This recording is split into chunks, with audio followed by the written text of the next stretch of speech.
المسلمين والمسلمات والمؤمنين والمؤمنات والقانتين والقانتات والصادقين والصادقات والصابرين والصابرات والخاشعين والخاشعات والمتصدقين والمتصدقات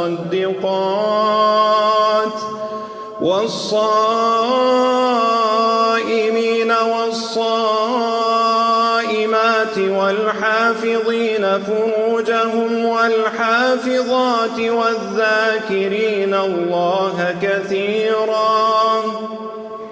والذاكرين الله كثيرا والذاكرات أعد الله لهم مغفرة وأجرا عظيما.